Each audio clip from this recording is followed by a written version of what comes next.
The poem The Castle by Edwin Moore.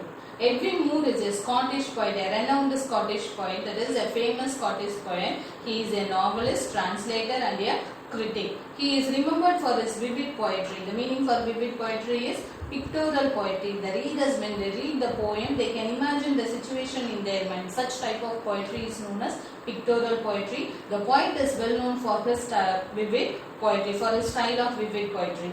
And this poet, he started writing poem only in his old age. He followed a separate style known as individual philosophical style. He gained recognition for this special type of style during his later age.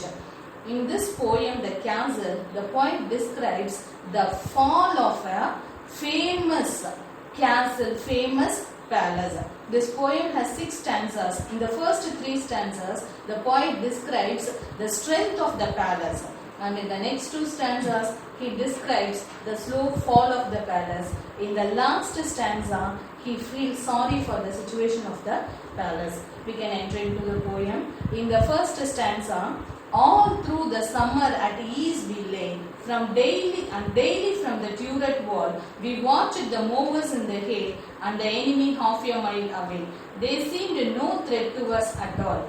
The season is summer season and the soldiers are on the top of the palace. They are guarding the palace. The soldiers are in a very ease stage, that is, they are in a very relaxed stage. They are lying in a very relaxed stage in the palace because they used to do the work in a very relaxed way. They watch the whole kingdom through the turret. Turret means it's a tower which is kept at the top of the palace. From the tower, the soldiers, they used to watch the kingdom, and from the turret they are watching the mowers in the hay. Mowers, it refers to the people who are working in the garden. They will be watching the mowers. They will be watching all the persons who are in and around the kingdom, and they will be guarding the castle.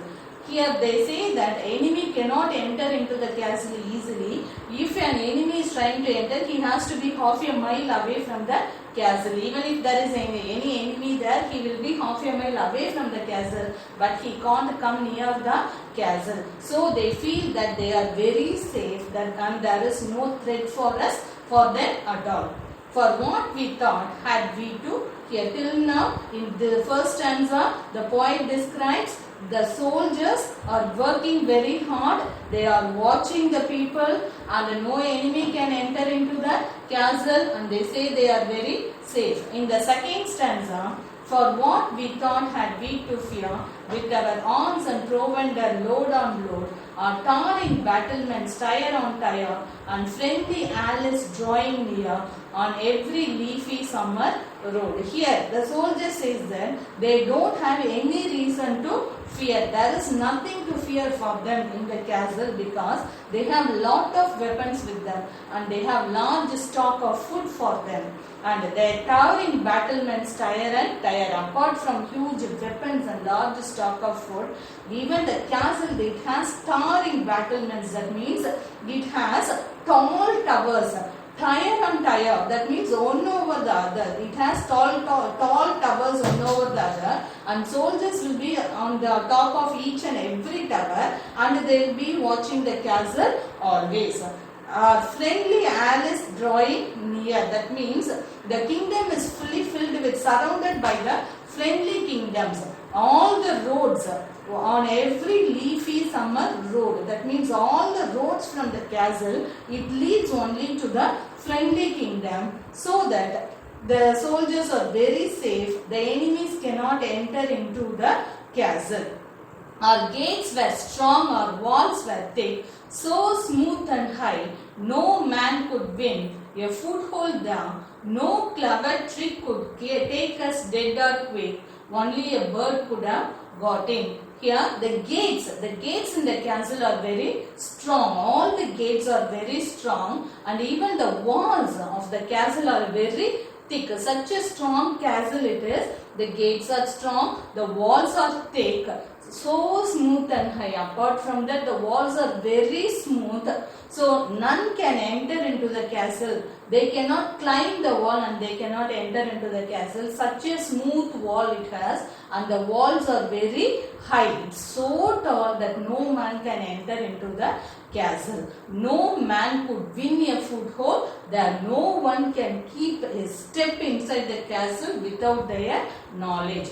No clever trick could take us dead or quick. No one can play any trick and no one can catch them either by death or by quick. Here it refers to alive, the state of aliveness. So they cannot catch them dead or alive. No one can play any trick over them. Only a bird could have got in. Supposing if anyone can enter into the castle, it is only a bird can enter into the castle. None other than the bird can enter into the castle. So in these three stanzas, the poet picturizes the strength of the castle, the confidence of the soldiers in the castle. What could they offer us for bait? Our captain was brave and we were true. Here in this stanza, the poet says that no one can offer them the bait. That means bait, it refers to the prey while catching the fish. Here we can say it as tempt. No one can tempt. No one can tempt them. And why? Because their captain was brave and we were true. Their captain is very brave and he is a very bold and strong person. And the soldiers also were very true and they were very honest to the captain. So they felt that they are in a very safe, secured place. There was a little private gate, a little wicked gate. The poet says that there was a small gate in a corner of the kingdom, gate known as private gate, a little wicked gate. Here he says that wicked means bad, a wrong gate. He says that gate is the wrong gate. Wicked gate means a small gate. There was a small gate which had done wrong to the soldiers. The wizened warder led them through. Why he is saying it as a wrong gate, as a bad gate means through that gate a wizened warder. Wizened here it refers to an old man. An old man with full of strings in his face. He was a soldier guarding there. He has let all the enemies inside the castle through that gate. So the poet describes the gate as bad gate. The wizened warder, the old soldier, has let all the enemies through the bad gate. Oh, then our maze of tunneled stone grew thin and treacherous as air. The cause was lost without a groan. The famous citadel overthrown and all its secret galleries bare.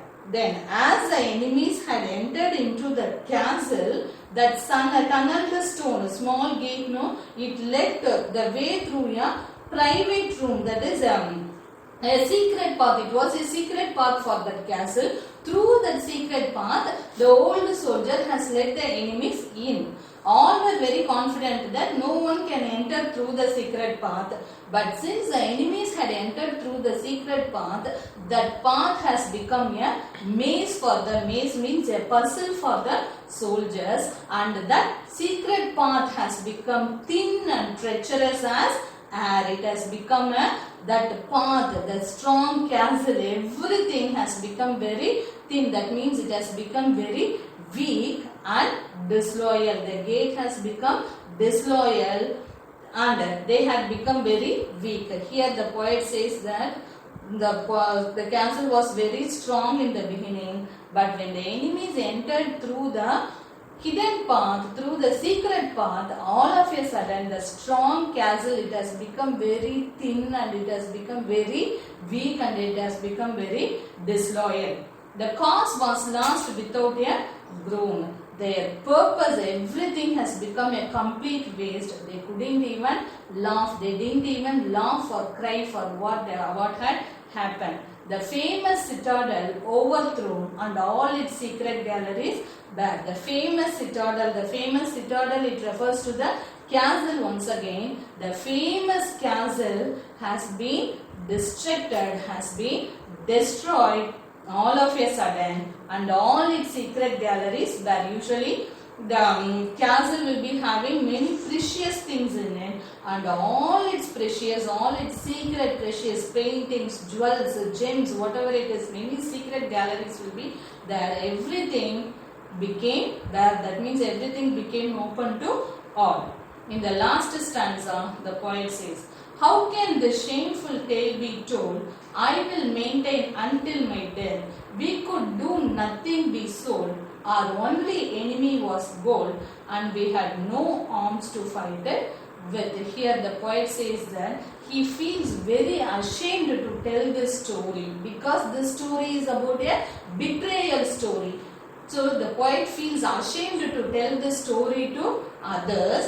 He says that he will maintain until my death. He will keep the story. He will keep the story about this betrayal within himself till his death. He won't let it out to anyone. We could do nothing being sold. The soldiers, they were helpless. They were completely defeated and they were imprisoned by the enemies. So they didn't have any other option. They have to be the prisoner for them. They felt as though they have been sold to the enemies. Why? Because the old man, he got the money, he got bribed from them, and he let the enemies in. So the soldiers think that they feel that they have been sold to the enemy country, and they felt that their only enemy was gold. That is the greediness of the soldier, the greediness of the betrayal soldier. That was the main cause for the destruction of the castle. So they feel that their only enemy was gold, and we had no arms to fight it with. And finally the poet concludes that he didn't have any weapon to fight against the enemy called gold. That means they didn't have any weapon to fight against greediness or disloyalty.